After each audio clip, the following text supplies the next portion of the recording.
આતંકીઓના 9 ઠેકાણા ઉપર હુમલા કર્યા છે અને મહત્વના સમાચાર આવી રહ્યા છે। સીએમએ કહ્યું છે જય હિન્દ। એર સ્ટ્રાઇકથી એલર્ટ છે। ભુજ, જામનગર અને રાજકોટની એર ઇન્ડિયાની ફ્લાઇટ રદ કરવામાં આવી છે। ગુજરાતના એરફોર્સ બેઝ અને સરહદ પર સૈન્ય પણ એલર્ટ થઈ ગઈ છે। એલર્ટના મેસેજ પણ આપી દેવામાં આવ્યા છે। તો મુખ્યમંત્રી ભૂપેન્દ્ર પટેલે કહ્યું છે જય હિન્દ। ભુજ, જામનગર અને રાજકોટની એર ઇન્ડિયાની ફ્લાઇટ રદ કરવામાં આવી છે। ગુજરાતના એરફોર્સના જે એરબેઝ છે તેમાં પણ એલર્ટ આપવામાં આવ્યું છે। હાલ એર સ્ટ્રાઇકથી દેશભરમાં એલર્ટની સ્થિતિ છે અને જે રીતે ભારતીય સેનાએ પાકિસ્તાનમાં જઈ અને એર સ્ટ્રાઇક કરી છે, અલગ અલગ 9 આતંકીઓના ઠેકાણાઓને નષ્ટ કરી દીધા છે, તેનાથી ભારતને ગર્વ છે। ભારતની જનતા ગર્વ અનુભવી રહી છે।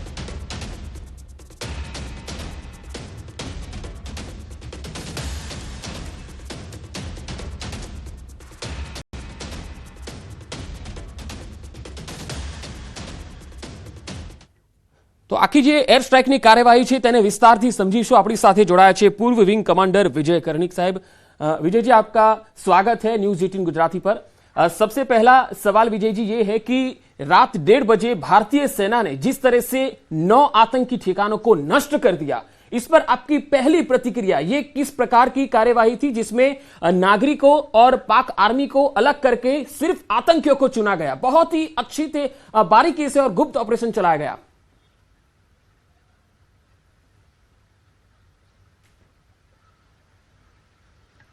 हाँ, बिल्कुल आपकी बात ठीक है। और ये जिस तरह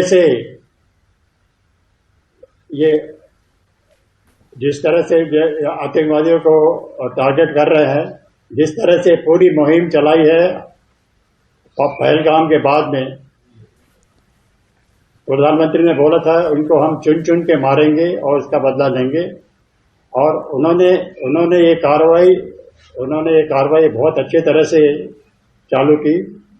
पहले पानी बंद किया, उसके बाद में पोर्ट्स बंद किए, उनके एम्बेसी के लोग कम किए, उसके बाद एयर स्पेस बंद किया, ट्रेड बंद किया। और सबसे मास्टर स्ट्रोक उन्होंने बताया कि 7 तारीख को, मतलब आज, मॉक ड्रिल करना है एयर डिफेंस, सिविल डिफेंस का। और सब पूरा देश जुड़ गया कि ये सिविल डिफेंस की तैयारी करनी है, सिविल डिफेंस का ये करना है। तो उसमें पूरे भारतीय जनता का और इवन पाकिस्तान का डाइवर्ट हो गया, माइंड डाइवर्ट हो गया। पाकिस्तान को लगा कि अभी इन लोग ड्रिल करते रहेंगे,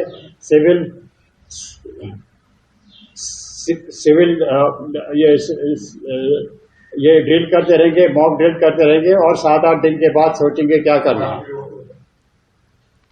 तो पाकिस्तान बहुत चैन से सो रहा था कि भैया अभी 7-8 दिन तो कुछ होने वाला नहीं। और उसी रात को ऐसा सरप्राइज मिला उनको कि उनकी नींद उड़ गई और एक साथ 9 ठिकाने पर, वो भी आतंकी ठिकाने पर प्रिसिशन स्ट्राइक करना, ये हमारे भारतीय वायुसेना की जो ट्रेनिंग है, जो पायलट्स की ट्रेनिंग है और जो तैयारी है, और उसका लाजवाब है। वैसे भी हमारे पायलट्स और एयरफोर्स दुनिया में वन ऑफ द टॉप गिने जाते हैं, और उसका उदाहरण उन्होंने दे दिया। और पूरी अभी जो LOC एक्टिव हो गई है। जी विजय जी, मुझे आपसे ये जानना है कि बड़ी ही सूझबूझ से ये एयर स्ट्राइक हुई है, तो सबसे पहले मुझे ये आपसे जानना है कि जब एयर स्ट्राइक होती है तब इसके मैसेज जो है वो कैसे अलग अलग देशों में दिए जाते हैं, और एयर स्ट्राइक के बाद में उसका क्या मैसेज होता है, बाकी देशों को क्या मैसेज दिए जाते हैं?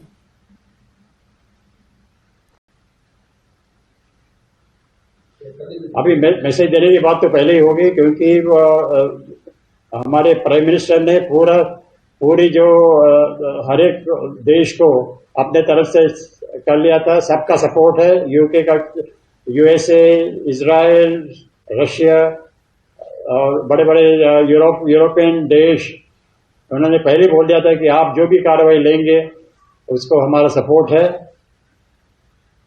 तो ये इस तरह का माहौल कभी पहले नहीं बना था। 71 वॉर में भी हमारे साथ यूरोपियन और अमेरिकन देश नहीं थे, तो पहले से इनका सपोर्ट है। और उन लोग सिर्फ राह देख रहे थे कि अब क्या करेंगे, और अभी ये सरप्राइज अटैक करके उन्होंने कार्रवाई चालू कर दी है। और सबका पहले रिएक्शन आई है, इजराइल की रिएक्शन आई है। इजराइल के एम्बेसडर ने बोल दिया कि हम आपके साथ है, जो कि बहुत अच्छा किया। मेरा अगला सवाल यह है कि ऑपरेशन सिंदूर के तहत भारतीय सेना ने पाकिस्तान के जिन इलाकों को ध्वस्त किया है, जो आतंकी लॉन्च पैड माने जाते हैं, जिसमें बहावलपुर है, मुरीद के है, बाग है, कोटली है और मुजफ्फराबाद है, आप इन इलाकों के बारे में कितना जानते हैं? क्या ये वही इलाके हैं जहां से आतंकी निकलते हैं और जम्मू कश्मीर और भारत के बाकी हिस्सों में आके आतंक और दहशत फैलाते हैं?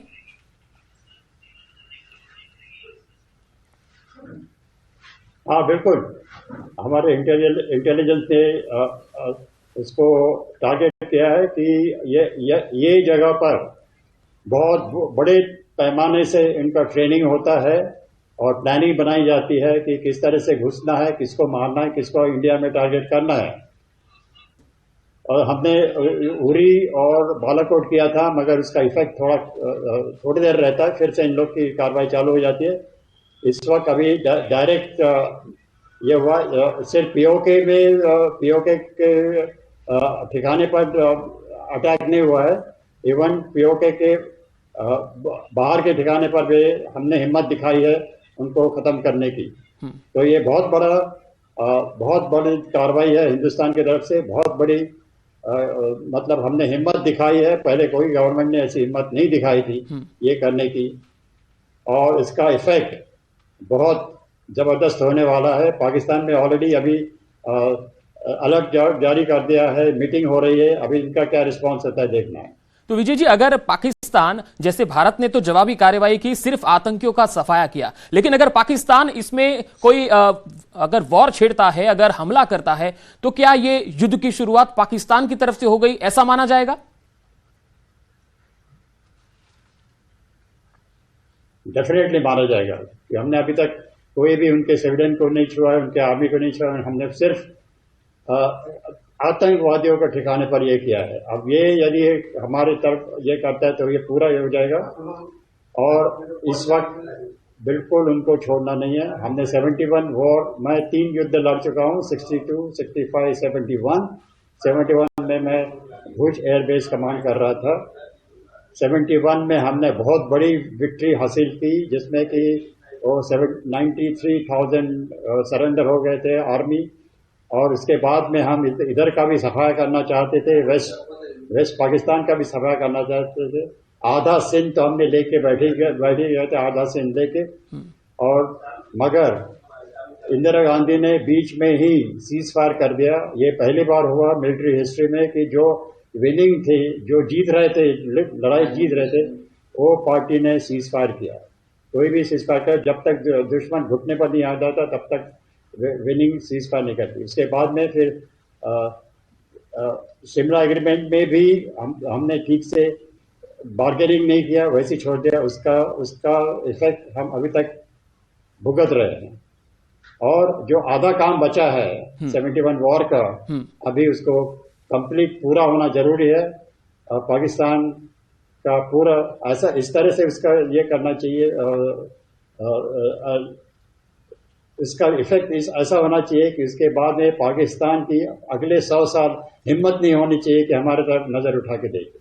तो विजय जी, क्या आप ये जो मैंने इलाके बताए हैं पाकिस्तान और पीओके के, क्या इनके अलावा भी कोई ऐसे और स्थान है पाकिस्तान में जहां से पाकिस्तानी ऑर्गेनाइज होते हैं, वहां से निकलते हैं? और क्या आप देख रहे हैं ऐसी कोई संभावना कि भारत की तरफ से एक और एयर स्ट्राइक भी हो सकती है भविष्य के दिनों में या आने वाले दिनों में?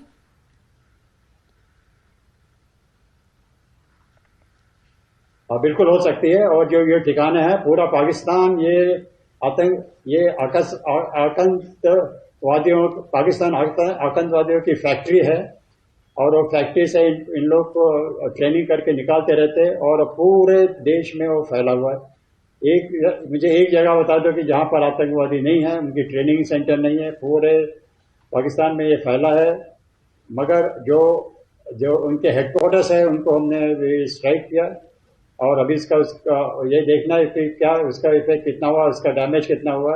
और आगे के स्ट्राइक को भी मेरे ख्याल से हमारी सेना और पर्टिकुलरली एयरफोर्स ने डेफिनेटली प्लानिंग करके रखी होगी और उसका भी एग्जीक्यूशन जैसा अभी इस वक्त हुआ, सरप्राइज स्ट्राइक हुआ, उसी तरह से सरप्राइज स्ट्राइक की पूरी संभावना है और करनी चाहिए। जी विजय जी, जिस तरह से विश्व के बाकी देश हैं जैसे अमेरिका है, लंदन है, जर्मनी है, इजराइल है, उन्होंने पहले से ही भारत का समर्थन किया है आतंकवाद के खिलाफ। अब जब भारत ने एयर स्ट्राइक की है तब इन देशों का किस प्रकार का रवैया हो सकता है और आगे का प्लानिंग आप क्या देख रहे हैं जिस तरह से विश्व के नेताओं ने प्रतिक्रियाएं दी हैं उसको देख करके?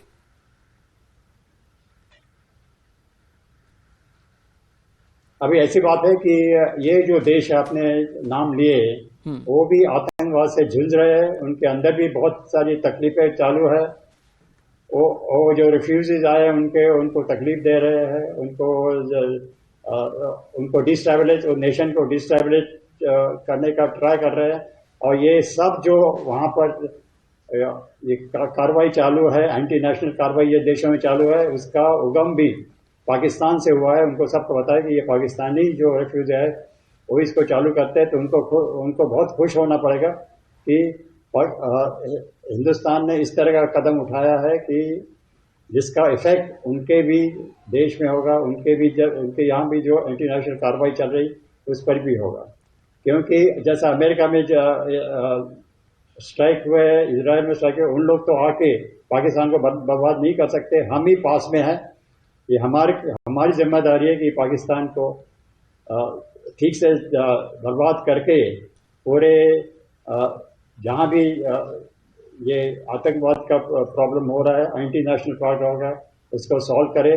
और इसमें कोई बात नहीं कि उसमें कोई संदेह नहीं है कि ये जो सब देश के नाम आपने लिए वो उनका पूरी तरह से हमारे समर्थन है।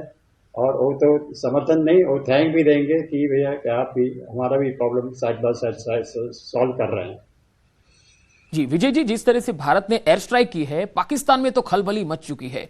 क्या आपको लग रहा है कि पाकिस्तान भी कोई वार कर सकता है या जवाबी कार्यवाही कर सकता है? और इस तरह से भारत की सेना जो आज मॉक ड्रिल भी होनी है पूरे देश में, हम कितने तैयार हैं अगर वो कोई हमला करते हैं? क्योंकि पहले पाकिस्तान ने ये दावा किया था कि उनके साथ 2-4 देश हैं, जैसे चीन हो गया, तुर्की हो गया। तो ऐसे में आप क्या देख रहे हैं संभावना?